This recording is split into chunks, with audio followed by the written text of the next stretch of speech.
Hey guys, time to get in on the action for the biggest moments in basketball with Prize Picks, America's #1 fantasy sports app. Just select 2 or more players, pick more or less on their projections, place your entry, and win up to 100 times your money. Right now, Prize Picks will match your first deposit of up to $100. Just download the Prize Picks app and use the code GET100. That's code GET100 on Prize Picks for a first deposit match of up to $100. Prize Picks. Pick more. Pick less. It's that easy.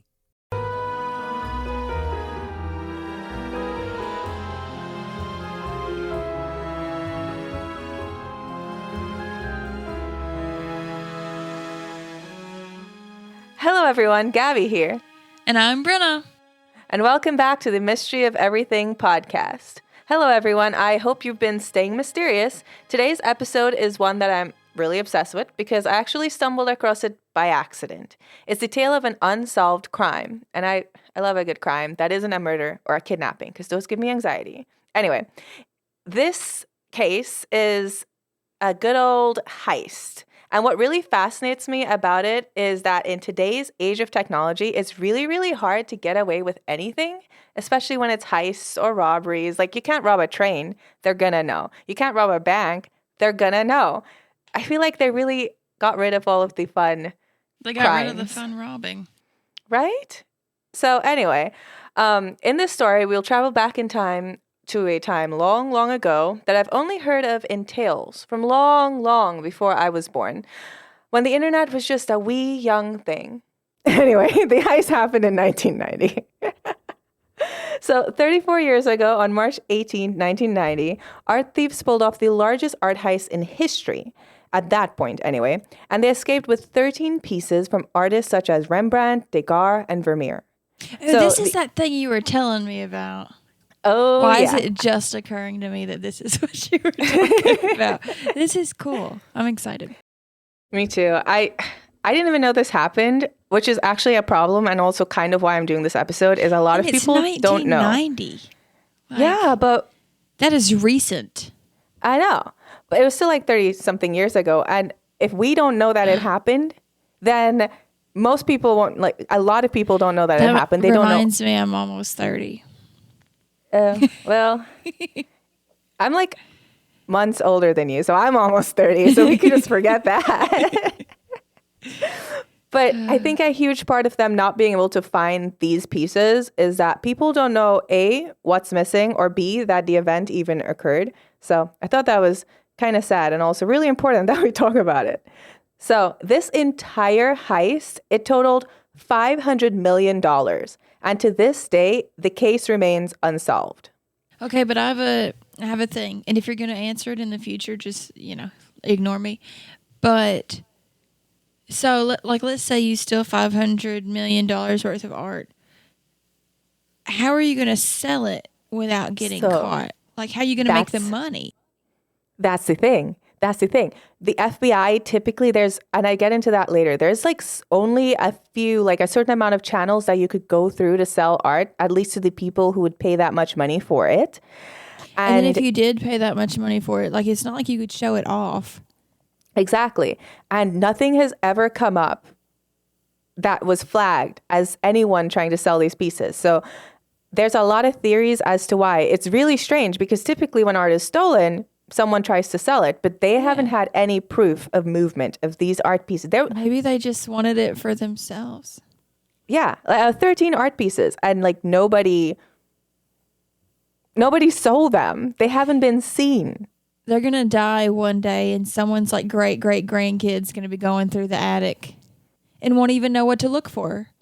Funny you'd say that. You would not believe how many times allegedly people may or may not have had them, and then boom, they die and no one can find them. So let's get into it. How about that?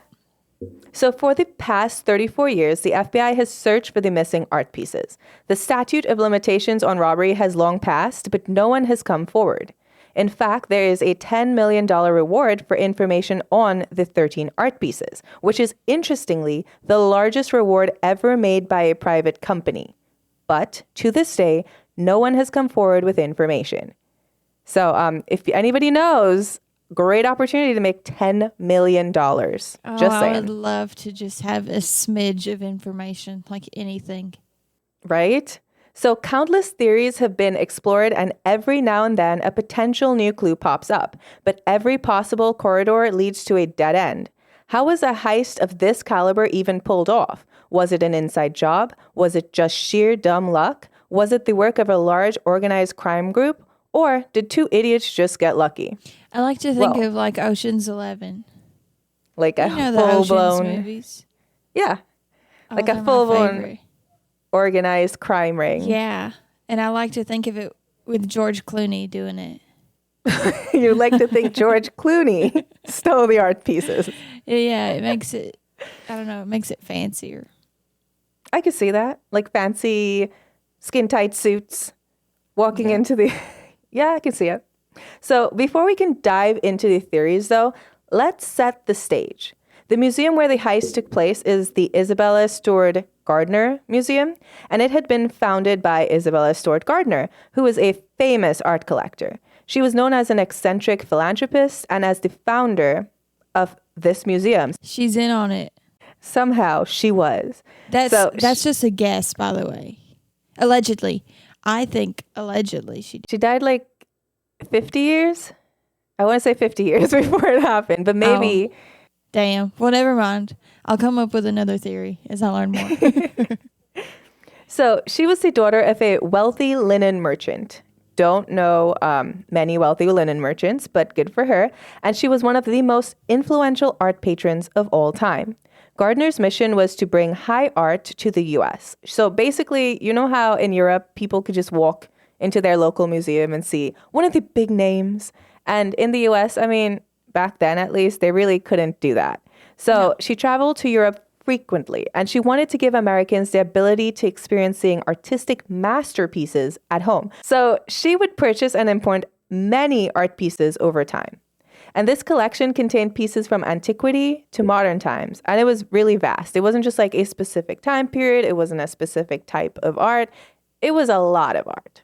So the museum was constructed exactly how she wanted. She supervised its construction closely. She was a chief curator, and she arranged the works in a way that she thought was complementary to her rather mixed collection. In fact, she was so particular about it that she prevented anyone else from rearranging or selling the art even after she died. So she left the museum with a $3.6 million gift and very strict instructions. Her will specifically said that if anything was altered, the remaining works should be immediately sold through a Parisian auction house, and the museum, this entire time after she died, they strove to keep everything in place. That is until the night of the robbery. Wait, so she said if anything is changed whatsoever to sell it all? Yeah, because the art that she collected, I guess, she organized it in such a way that it would make sense to people. Oh, so she organized, because it was not like, it wasn't a specific type. You had to have all type. the pieces, like a puzzle. Exactly. So I think she was just particular about the story she was trying to tell and the way she was trying to shape it. So she said if anybody moved anything, they had to sell it all, which is a bit drastic, but I mean, it's her money. I get it, you know. Okay, so the thing is, this theft happened just 6 months after the appointment of the first woman in history to hold the position of museum director. That kind of annoyed me. I was like, damn, unfortunate. This woman was named Anne Hawley. Hawley's time in this position was faced with countless challenges. The museum started running out of funds in the 80s. The $3.6 million that was left behind in 1924, which was 60 years before the robbery, it was running out, basically. She only left them $3.6 million, and they somehow made it last like 60 years. But by the time the theft rolled around... Only a measly $3.6 million. I mean, think about I guess it. In comparison to the art being worth like $500 million, that is measly. Especially when art, you can't just hang a painting up, a really old painting up, and expect it to be fine. It needs upkeep, taken care of.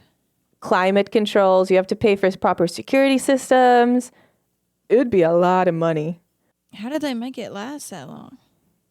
I guess 3.6 million went a lot further in the 1900s than it did today. So the paintings are worth that much now. The paintings were worth, I think, 500 million back then. Like, they were worth a lot of money back then. So the financial strain had the museum director facing really tough choices. Like, she had to choose between maintaining the building, insurance policies, or climate control systems. And when she took office, she had to make the really difficult choice just a few months before the robbery of installing a new security system or installing a new climate control system to keep the art pieces safe. So Holly reasonably made the decision to update the climate control systems due to the weather conditions and the possibility that moisture would bring more direct and immediate harm to the art pieces than, a robbery. Which I get. I mean, I get it. Yeah, I mean, water, I guess, would be really bad because it'd be really hard to restore those from any sort of moisture. Like, the person that robbed them, are they tending to it, like the moisture and all that stuff? It could be like rotted away by now. That's a great question, actually, because they wouldn't know, especially since you see later on in the story, the people who stole, they had no idea what they were doing with the art. Like, they were hacking these pieces out of their frames. So they're not like some people who love art. More than likely not. Chances are they are not taking care of these. Aww. So, super There's sad. probably nothing to find. Maybe. Well, maybe, actually. Well, it's only been 34 years. Luckily, in the 80s, there was a record of a plot to rob the museum that led to them updating some security systems. But still, those updates were done at least 5 years prior. And while it did allow the installation of motion sensors and security cameras on the outside of the building, the lack of sufficient indoor cameras was a problem that they couldn't immediately address. So, the night of the robbery, the 2 guards on duty were following the museum protocol of having 1 guard patrol the museum while one sat at the security desk, which I guess makes sense because one thing about this museum is at the only way to summon, you know how banks have panic buttons that will go directly to the cops? Security desk. So, at that security desk, that was the only way for the security guards to summon the police, which is really weird, right? Because you'd think they'd have something on them. But no, they just had walkie-talkies. Because at first I was like, why are they at a security desk when there's not even cameras to watch? That makes no sense. Well, they had the outdoor cameras. Okay. And the motion sensors. So the motion sensors would send little readings as to where in the museum movement was detected. And they could, I guess, see that. So, I wonder if they had mice.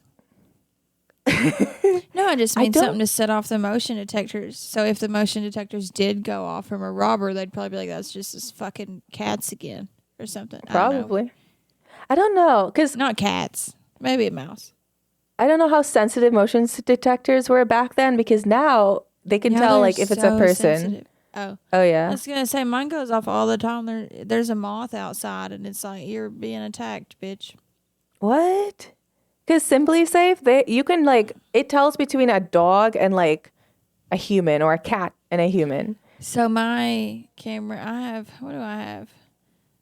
Wayne's View, and then I have Blink cameras.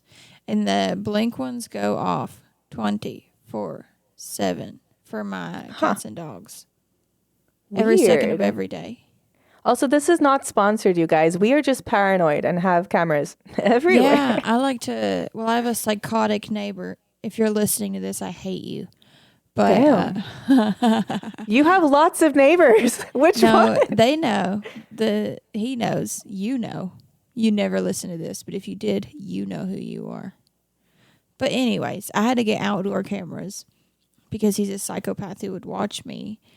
And then I got indoor cameras, so when I go out of town, I can watch my babies. I don't have children. I have cats and dogs. But you can't make that joke right now because there has been an epidemic of mothers leaving their kids at home to go on cruises or to go on vacation or to go out drinking. I don't even leave my girls, as in my dogs, home alone. Like, what? I saw, this is off topic, you guys, but it was super upsetting. So I saw this mom that left her baby at home alone to go drinking, and she got pulled over for a DUI, and the cops were like, "Oh, who's with your kid?" And she was like, a friend. And then once she was being like put in cuffs, she started crying like, "Oh no, he's alone at home." And I'm like, wow, you were drinking and driving, and then on top of that, you left your child at home. Did you see the one where the woman went on a whole ass vacation and the kid died? Yes. Yeah. The fuck is wrong with you people? Like, I try not to judge. I really do. I'm like the most. I feel like you could judge judgmental. Yeah, I'm like the least judgmental person you're gonna find. But I will judge you if you leave a fucking child at home to rot. Yeah, I cried a lot because apparently the doorbell could pick it up. Anyway, if you guys don't know what we're talking about, do not look into it because it was horrific. Up. It's sad. But you can judge the woman from a distance. We're judging you. She's not listening to this either. But if you are, fuck you. I'll judge her. And I'll judge no, we don't mom shame, but we shame you, lady. Yeah. If it's child endangerment, I feel like you're allowed, you know? Yeah. Like that's allowed. Yeah. Other than that, I support moms and moms' decisions, but that's I support not okay. everything except bad moms and Scientologists. Oh my God. Funny, when we were in Copenhagen, we walked past the Church of Scientology. I don't know if I can say that. Please don't come after me. But I thought that was neat. Did you go inside it? If any of you all are Scientologists, I'm sorry. I'm not sorry. No, I don't judge. I don't judge like any religion, dead ass. But I will judge a cult. Sorry. That's fair. But they say if you go inside, like one woman went inside the Scientology building to pee, and she was followed the whole way, and then they tried to like lead her up to a floor to talk to the other people to get her to become a Scientologist, and she was just trying to pee. What? I did not go inside, so I'm really happy I didn't, because you should have did horribly. It for science. No. Maybe Gabby we could go back. Ends up in a cult. I would, though. That's the thing. I cannot. I can't even like poke my head in because I'd be like, this sounds like it could be fun. No, I'm sitting here judging, and as soon as they're like, we can cure your anxiety and depression, I'd be like, sold. We're really bad at staying on topic. Hey guys, time to get in on the action for the biggest moments in basketball with Prize Picks, America's #1 fantasy sports app. Just select 2 or more players. Pick more or less on their projections, place your entry, and win up to 100 times your money. Right now, Prize Picks will match your first deposit of up to $100. Just download the Prize Picks app and use the code GET100. That's code GET100 on Prize Picks for a first deposit match of up to $100. Prize Picks. Pick more. Pick less. It's that easy. I'm Jane Perlez, longtime foreign correspondent and former Beijing bureau chief for the New York Times. I've been a foreign correspondent in lots of places: Somalia, Indonesia, Pakistan, but nowhere as important to the world as China. I mean, China is not dropping anti-democratic paratroopers into Montana. But of course, we did see things like the weather balloon/spy balloon riveting the whole country for a week. This is Face Off, an 8-part series in which we'll take you behind the scenes to key moments in the tumultuous U.S.-China relationship. We'll speak with a diplomat, a spy, a tech reporter, a U.S. admiral, even Yo-Yo Ma. Plus, my pal and noted China historian Rana Mitter joins the conversation. We'll look at what's driving the two nations apart and explore whether anything can help bring them back together. Face Off launches April 9th. Oh, it was essential that at least one guard sat at the desk due to the panic button for the museum being located from that specific location only. So at 1:24 a.m. on March 18th, 1990, 2 men dressed as police officers buzzed the intercom of the side entrance of the museum. They announced to one of the 2 security guards on duty, Boston police were responding to a disturbance. I mean, if I heard that, I'd be like, come on in. And that's exactly what happened there. Because the 2 guards, would too. Right? Like the moment I hear the police, I'm like, oh, I'm not going to mess with them. Because everyone always just tells you, just cooperate with them. I'm terrified. I'd be like, come on in. What do you need? Never mind. We're not doing this. So the 2 guards on duty, they were young. They were inexperienced. I guess back in these times, the 80s, the 90s, the people who worked for that security company, they were college students. So these 2 guys, one was a 23-year-old. His name was Rick Abbott. And then there was a 25-year-old called Randy Hestand. And they were the ones on shift that night. On top of that, this was Randy's very first shift. So hearing the announcement of the police officers, Rick Abath was the security guard that heard it. He promptly let them in after checking the security camera footage because what he saw was 2 cops. Yeah. And I mean, I don't blame him for that. So he was sitting behind the security desk when the police entered the building, and they walked right over to him. They asked if he was alone or if he was working with another guard, and he wanted to comply, so he told them that Randy, his stand, was also on duty, and he radioed him to come up to the desk. So as Randy was heading back to where they were, the alleged police, they immediately said to Abath, "Hey, you look familiar. I think we have a default warrant out for your arrest." And I didn't know what this was. So for anyone who's like me, a default warrant is basically a warrant that may be issued when you miss a court date or when you don't pay a fine, court costs, restitution, or any other money ordered by a court or state law. So they asked Abath to present some sort of proof of his identity to them. And this is where he made a horrible mistake. So he decided when they asked for his ID to get up from the security desk and walk toward the cops. So now he is nowhere near the panic button. He has no way to call the cops. They don't have cell phones back then. They don't have anything. So he is just dead in the water. This is sad. So, does he die? No, luckily he doesn't. And I'll spoil it here for you.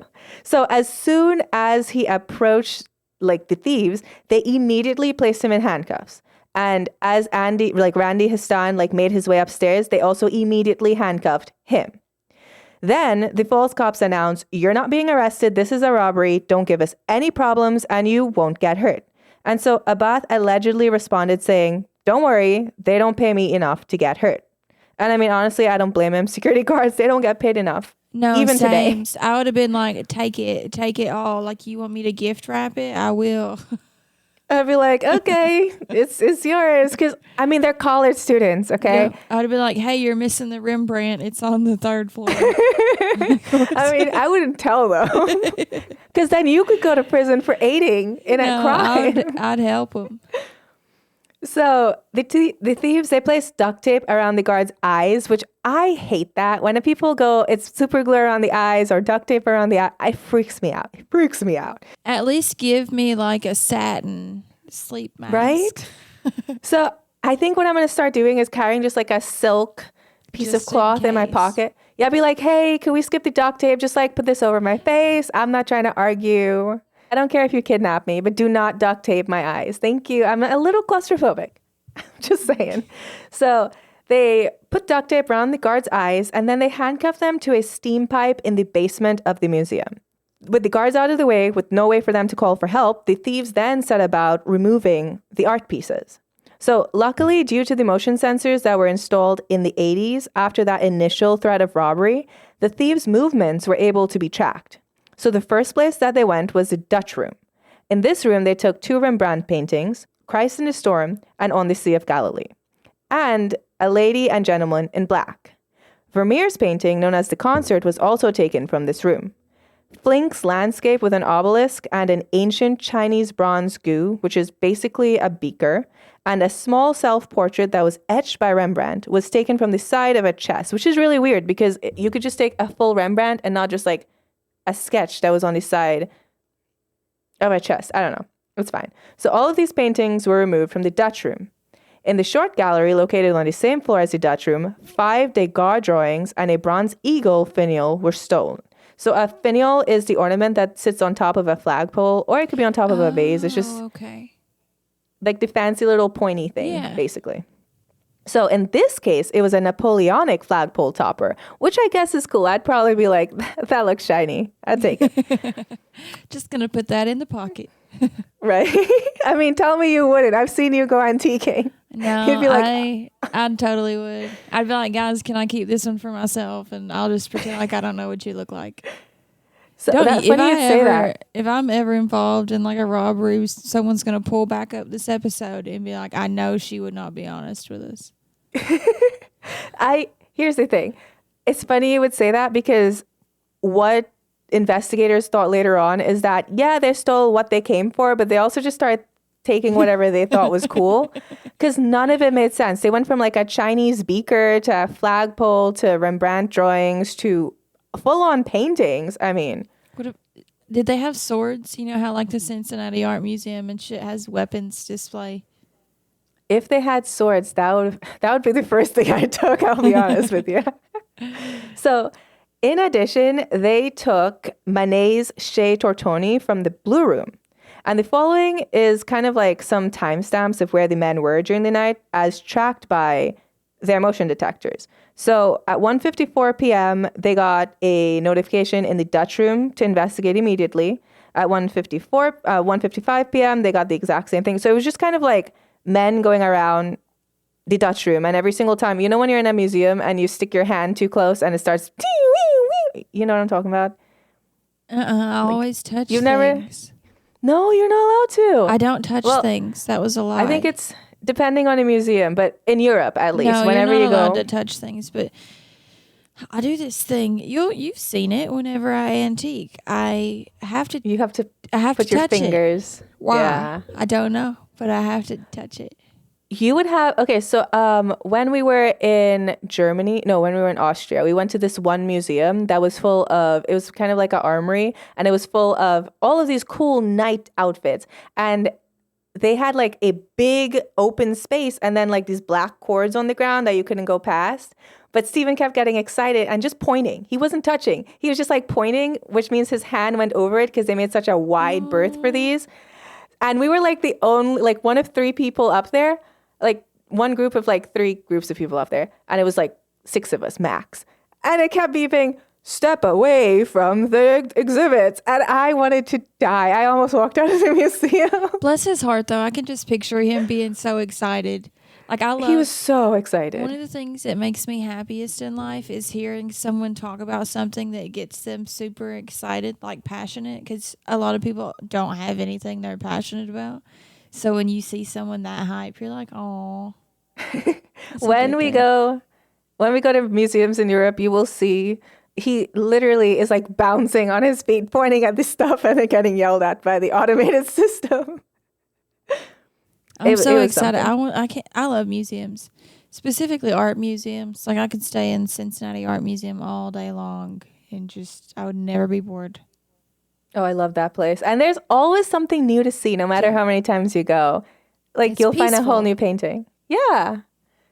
So after 81 minutes of them going through each room and removing the frames from the wall, they were basically smashing the glass and then using box cutters to remove the canvases. The thieves left at around 2:45 a.m., taking the security camera recordings with them. So the interesting thing about this robbery is that the thieves didn't just smash the glass. They physically threw the frames on the floor to break the protective glass, and then they cut the paintings out, like literally cut the canvases to remove them. No, there are far easier ways to, well, I don't know. Right? I mean, Ocean's 11 did it, or 12 or 13, or whichever the fuck one it was. Well, experienced art thieves would know how to remove it to and they not would know damage to be anything. careful and not use a fucking box cutter. Right?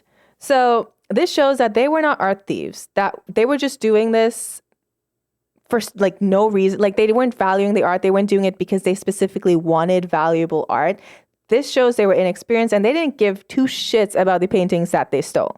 If they knew anything about paintings, they would have known that since the base coating is laid on very thick, and then there's paint and varnish on that, cutting the painting out with a knife is a hard task, and it more than likely damaged the paint layers themselves. Because each painting has like a lot of stuff. They probably cracked around the edges. Peeled up some layers of paint. They basically just destroyed these paintings while stealing them, which would decrease the value, wouldn't it? Yeah. Not great. Well, now the value might have gone up because they've been stolen and missing for so long that even if they are fucked, people just want it back. Kind of like how the Mona Lisa got really famous after it was stolen. Love that. So more experienced art thieves, or even thieves who cared about art at all, would have known this, and seeing that the guards were completely immobile, they could have potentially taken their time and care to properly remove the paintings. But they didn't. So another factor that points out just how inexperienced these art thieves were is the types of paintings that they stole. The objects that were taken were very illogical, and they didn't appear to have a pattern of being taken for value or for a specific collection. From the objects listed above, yes, they did get Rembrandts and Vermeers, but they also stole an inexpensive vase and a flagpole topper. They didn't pay very much attention to some of the most valuable objects that the museum had on display. They left behind works by Titian, Sandro, Botticelli, John Singer Sargent, and a ton of other renowned artists. In addition, they attempted to take one of Rembrandt's self-portraits, and they even ripped it off the wall, but they abandoned it and left it behind for some reason. So, that upsets me. They took Rembrandt's self-portraits, ripped it off the wall, and then just left it there. What? So, one theory as to why these objects were taken in such a manner is that they may have been stolen for a client who did know and care about art, but the thieves themselves did not know anything about the pieces. This would make sense as to why such a vast selection of paintings were taken, as they may have filled gaps in a private collection somewhere. Also, why the paintings have never surfaced as being sold. That would explain all of it. So maybe some really rich guy was like, hey, I need some Rembrandt, some Degas. Go get them for me. And they just went in there and ripped it out for him to put in his little room. But then really rich guy would be pissed when they showed up in the condition they were in, because these people had time. Like, you had time. Right? No one was coming to get them until the museum opened the next day. They could have spent all night in there. You could have taken your time. I feel like they were young. Also, there's some weird, you'll see, like there's some weird inconsistencies with this robbery that we'll get into later as to what they even spent their time doing. There's huge gaps that we don't even know where they were in this museum.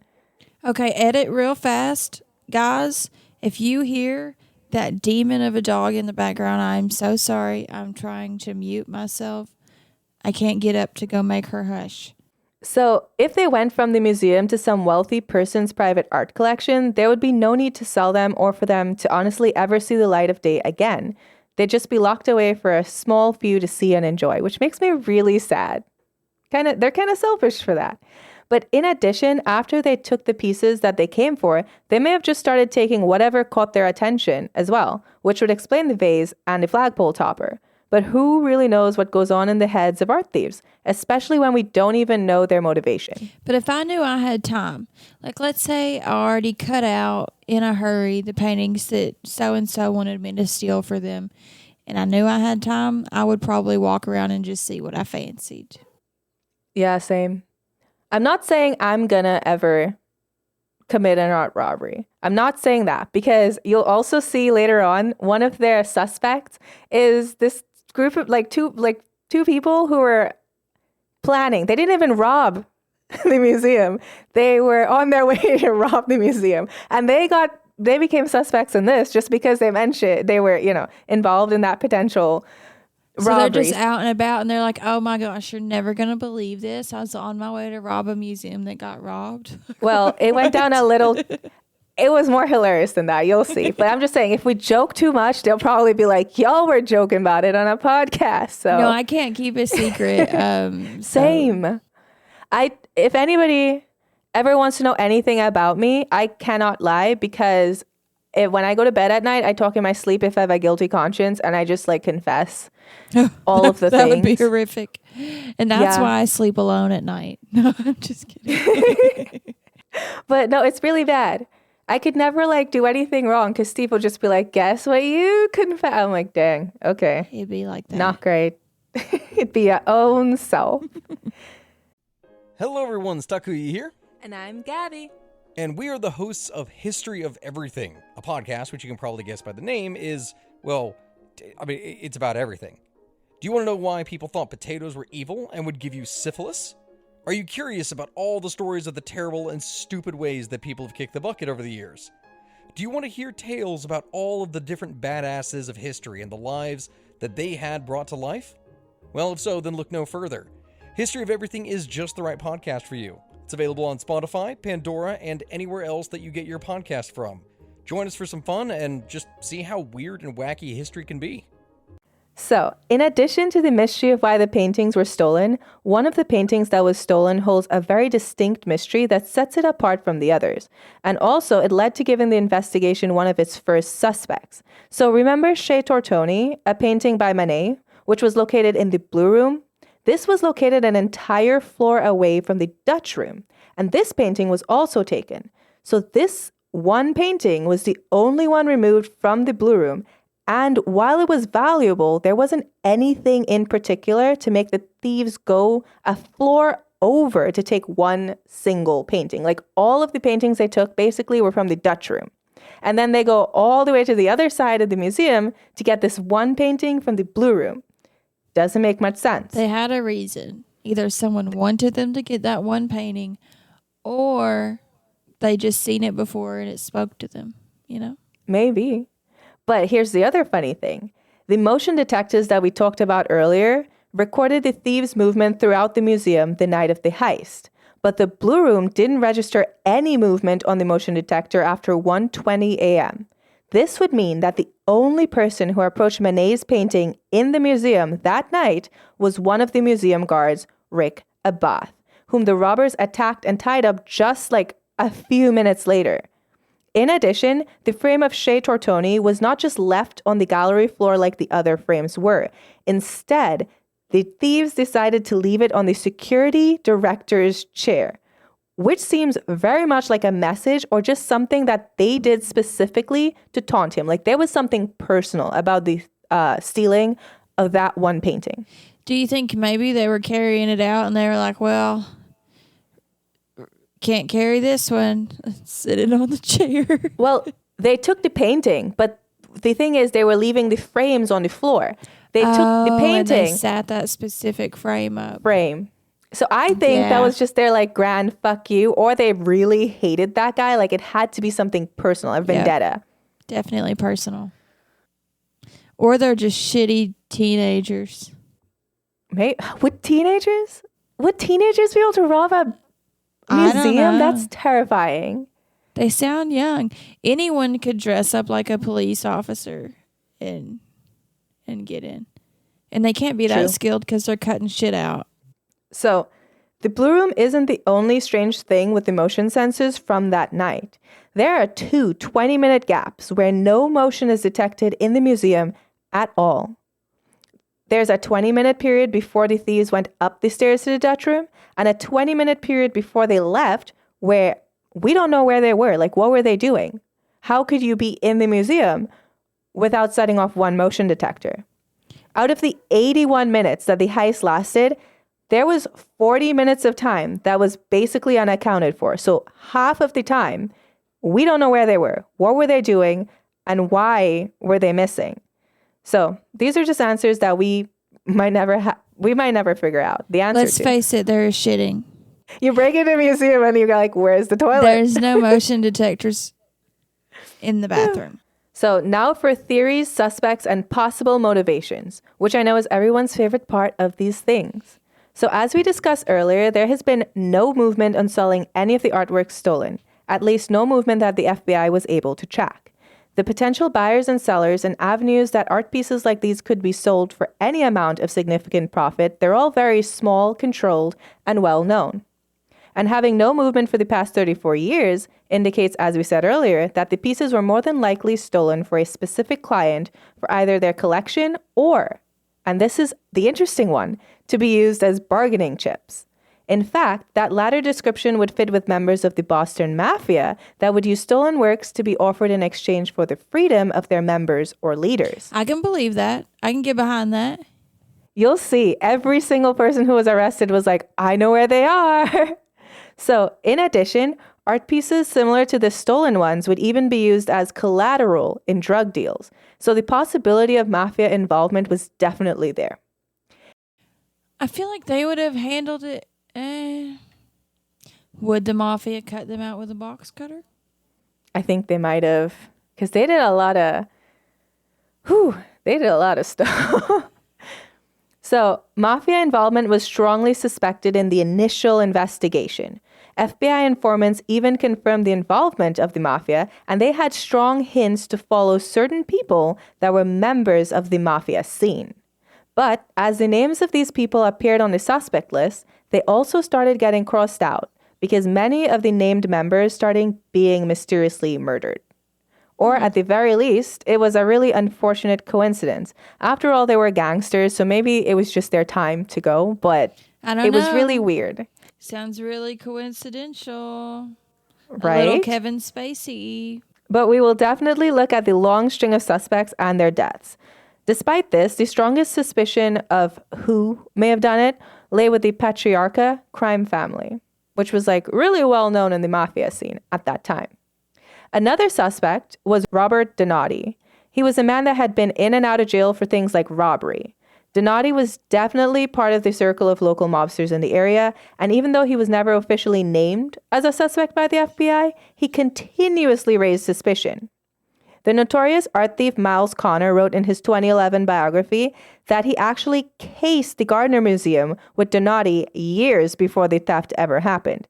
In this biography, Miles Connor also revealed that one of his friends visited him in prison shortly after the robbery and told him that Donati participated in the theft. And this was one of the cases where they were allegedly hoping to use the stolen artwork to get Miles Connor released from prison. In addition, a higher-up mafia member, Vincent Ferrera, he claimed that Donati told him that he had robbed the museum and buried the artwork. Ferrara claimed that they were planning to use the artwork to leverage his release. So as you can see, there was already a pattern of mobsters trying to say they knew the guy who had the art in the hopes that they could potentially get a lighter sentence. And this is going to repeat. I was gonna say I feel like you see that a lot, even in recent years. There's always leverage. Well, the funny thing is, one guy, and it really killed me, towards the end it'll come up, but this one guy, I think he had it. I think he actually had it, and they fumbled so badly. So, in addition, Donati was also incriminated further in 2021 by a Boston jeweler by the name of Paul Calantropo, and he claimed that Donati came into his store and asked him to appraise the stolen finial in 1990. But Calantropo said that he responded with, "Jesus, Bobby, why didn't you just steal the Mona Lisa?" Which, I mean, yeah. Unfortunately for us, Robert Donati, he ended up dying just 1 year after the robbery in 1991. So if he did steal it, like everyone implied, there's no one to tell us where he kept it, which is kind of sad. So next up on the suspect list, we have the Merlino crew. With the FBI pretty sure that there had to be gang involvement in the heist, they focused pretty closely on a repair shop called TRC Auto Electric Co. that was owned by Carmelo Merlino. Merlino, on multiple accounts, allegedly boasted to informants, like FBI informants, that he planned to recover the artwork to collect the large reward. Merlino was one of the men that requested leniency if he returned the artwork. However, he was never able to do so, and he ended up dying in prison in 2005 after being arrested in 1999.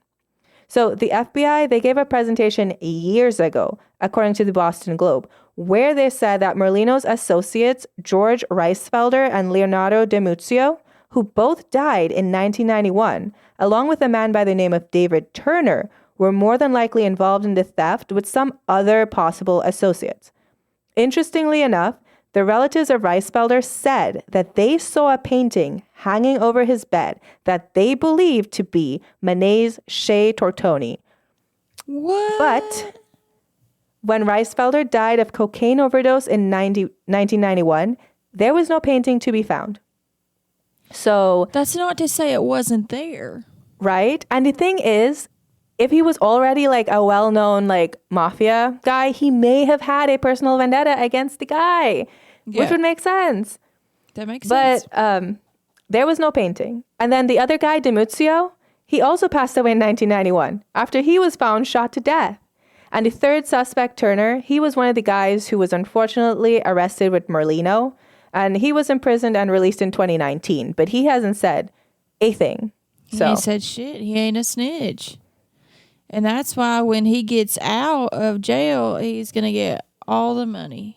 He probably knows that if he did talk, he would get got in jail because they'll find a way. in jail? Ooh. Oh, they can Okay. get you wherever you're at. They can get you. They can get your mama. Jail doesn't sound very they good. can get other family members too, not like just your mama. They can get them all. Kentucky has a mafia that I don't think I'm allowed to talk about.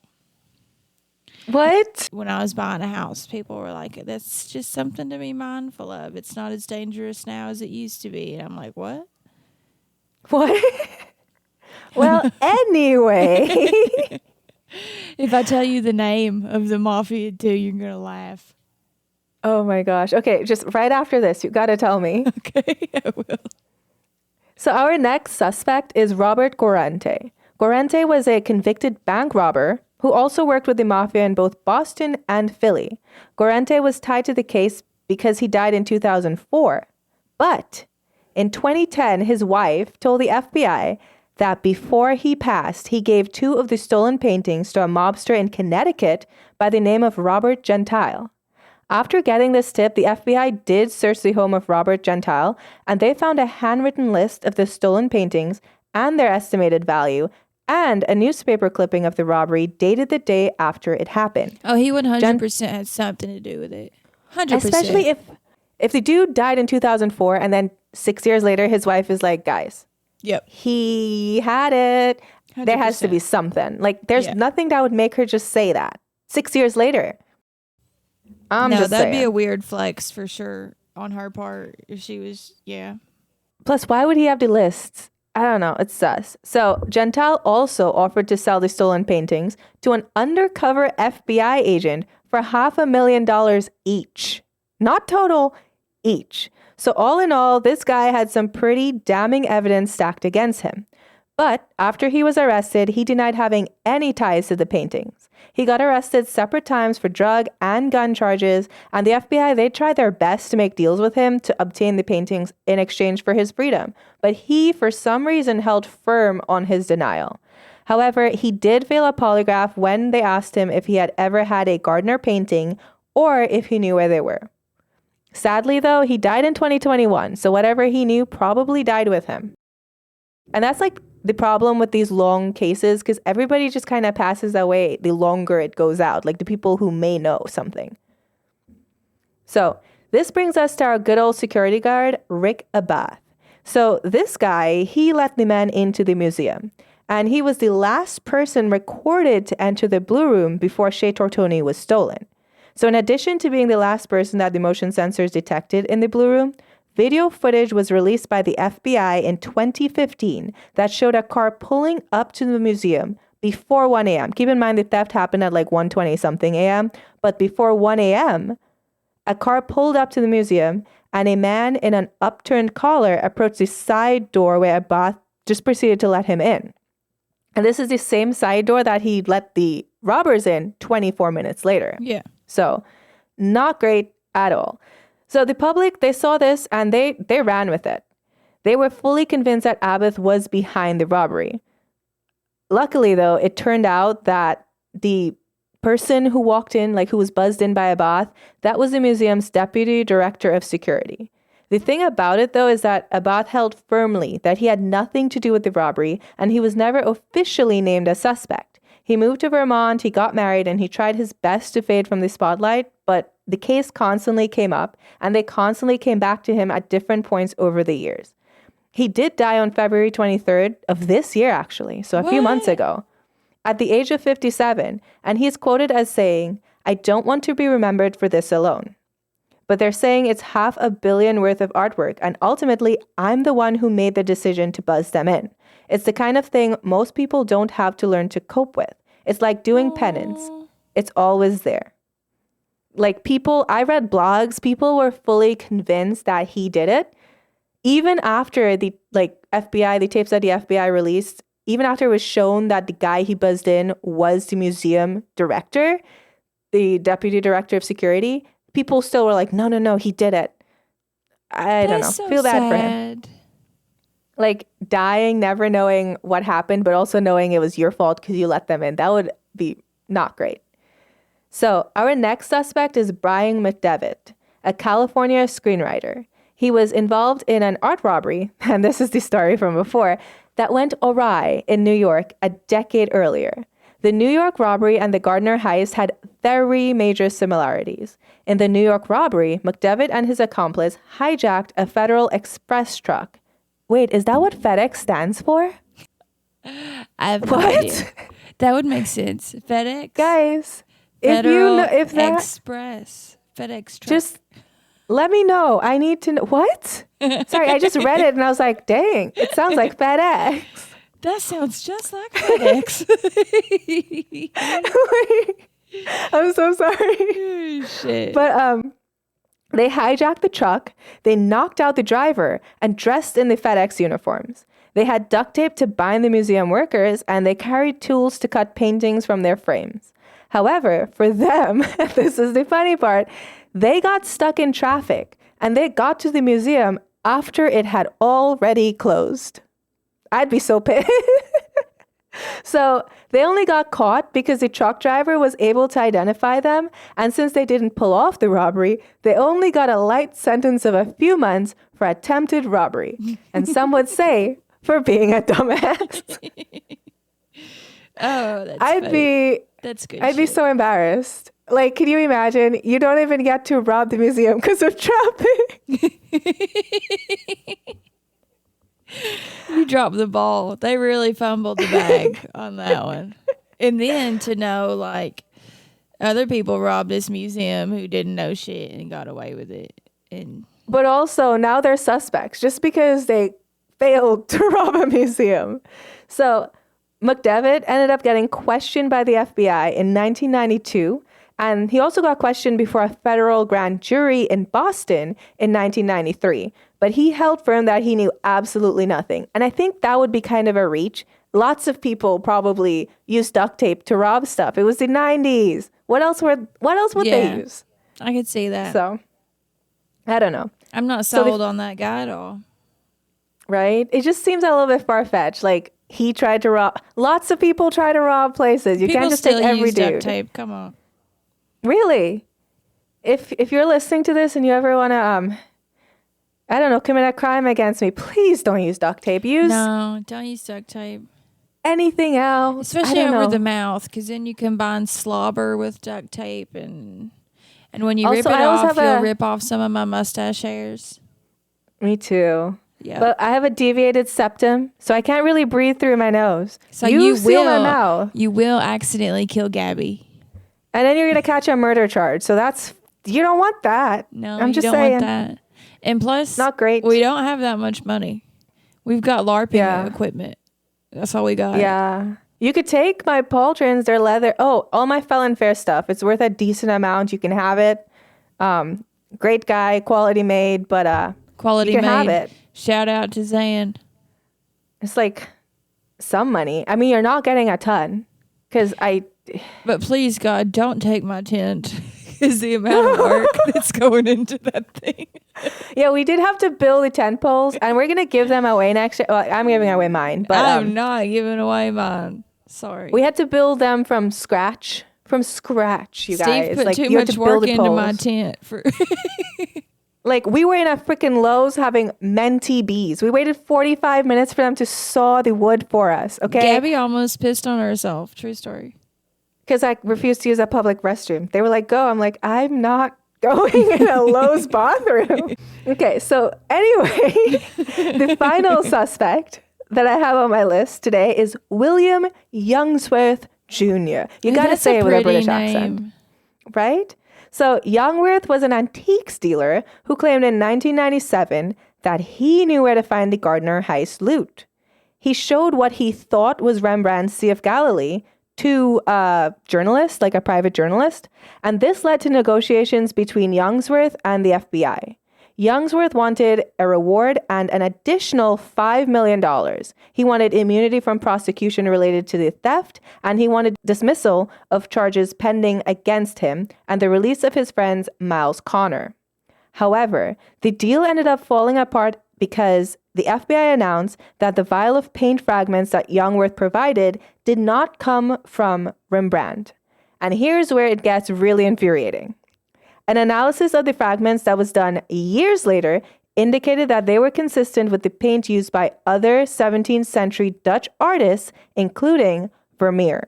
Yes. So they knew the art thieves didn't know one painting from another, right? They knew that. So why did they think he was lying? Like, why did they think, oh, well, it's not Sea of Galilee? Why didn't they think it could be literally any one of the other 13 paintings that the art thieves obviously didn't know what they were? Yeah, he's probably not going to guess the painting right. Check it for the other paintings too, you dipshits. Right? So this guy probably just thought Vermeer was Rembrandt, as do all who sleep through their freshman year art appreciation college requirements. I loved that class. Saying. It was like music appreciation. I played piano for years and grew up listening to classical music, and then art literally was obsessed. So it was like so boring to me because I already knew all of it. So I was like, ugh. Slept through it, got an A+. plus. A little bit of a flex, but okay. Sorry, my dad was born in 1937. And that was like before TVs, okay? So I had to listen to a lot of classical music. Me and Gab had learn a lot such a about different paintings. childhood. Like, she was listening to classical music, and I was getting home excited to watch Ellen and Dr. Phil and Maury on TV because we only got our little 5 channels, and that's what childhood Bruna had to watch. See, I wasn't really allowed to watch a lot of TV, and then our TV was in Spanish or French. So if I wanted to watch a show, I had to translate that show. I had no interest. That'd be exhausting. I was like, nope. Lil me was like, listen, this is the classical music and this weird book I found on, when everyone gets zapped up into heaven, and it freaked me out, and I was like 6. Rapture. The Rapture. Mm-hmm. Yeah, I used to read all the books in my dad's library because we had this giant library full of like all sorts of books, and I would just grab one and start reading it. Not age appropriate at all. You're like a little Matilda, except your dad wasn't. Like, I'm not implying her dad was like Matilda's dad. I'm just saying her with reading. But yeah, read some disturbing stuff. But where was I? Right. Okay, guys. So that is the long list of suspects. It ends with Youngsworth Jr. Love the name. So who may or may not have actually had anything to do with this? And almost all of them. I think 2 of them are alive. Almost all of them are really dead. So that's the thing about cases like this. When they go unsolved for so long, a lot of people just pass away, like anyone with information. Also, people forget. On their deathbed, they have to have told somebody. Like, my deathbed confessional is going to be insane. Well, O.J. Simpson, I don't know how true this is. I saw it on TikTok. So if it's not true, you can tell me that. But I saw it on TikTok. You're about to tell me he confessed on his deathbed. No, he had his kids sign NDAs before he died. Allegedly. We'll never know at this rate. I wonder if he confessed to his children and had them sign NDAs. He might have.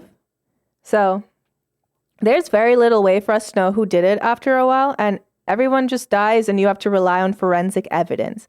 But when it comes to something like a robbery, it's much harder because it's not like a body you can do a DNA test. It's art. It'll, disappear. So I have no clue who I think did it. That last guy sounded really convincing to me because he had paint chips. So I think that last guy he was worth looking into.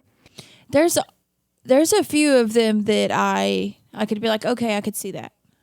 Right? Because they seemed like they definitely had something to do with it. Yeah. I don't think the security guard or the one guy before who was in the other robbery, but and I changed my mind about the woman who started the museum. Oh, what did it? The fact that she died in 1924. So to this day, we have empty frames hanging in the museum as a placeholder for the missing works. And it is a symbol of hope that we have for their return. In addition, Anthony Amore, the security director at the Gardner Museum, said that some frames were also put up to show the size of what the paintings were. He says, one of the things that we accomplished by putting the frame up is that people get a sense of the size of it. He says, I think many people don't understand the different dimensions of the things, and anything we can do to improve that is worthwhile. Shea Tortoni measures about 10 by 13 inches. I found incredibly that very few people in the Boston area, and in fact in the law enforcement realm, have any idea what the images even look like. I do not. They're so unfamiliar with the stolen pieces that it's stunning. And that worries me a great deal. So this is all Amore saying this.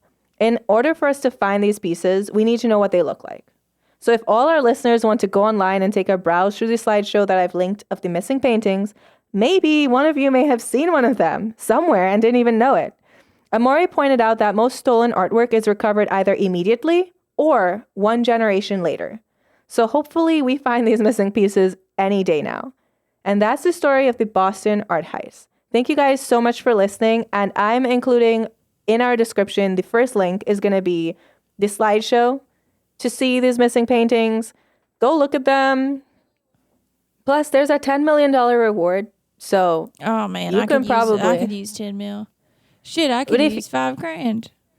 If you didn't commit the crime and you go look through the slideshow that I told you to look through, and then you find it. Brenna and I would take our cut of the 10 milli. We don't even want a lot, like 100K.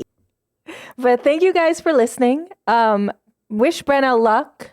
Wish her luck with all of her animal endeavors and lottery endeavors and tent endeavors and antiquing endeavors this week. And wish me luck with my esophagitis. Yeah, my esophagus isn't doing great because I took an antibiotic that was prescribed to me that shouldn't have been prescribed to me, and now I'm so ill. Bless her sweetheart. Sunday, time out. Sunday, we're building tents. Yes, and I might try building mine this evening, but if it gets really hard, I will not be doing that. And it's also kind of late now, so I don't know if I will be doing that. Can we still build it Sunday? Yeah. An antique? Yes. Oh, I'm so looking forward to it. All right, thanks, guys. Subscribe to our Patreon. Send us in stuff to write about. I'm writing about one thing that you all wrote in. I might be writing about two, maybe. I have to find more research on the second thing, but I'm not going to spoil it. Write us in. Follow us on Instagram, Mystery of Everything Pod. Send us an email at mysteryoferythingpod@gmail.com. Subscribe to our Patreon. It's probably called Mystery of Everything. Bye, guys. Bye.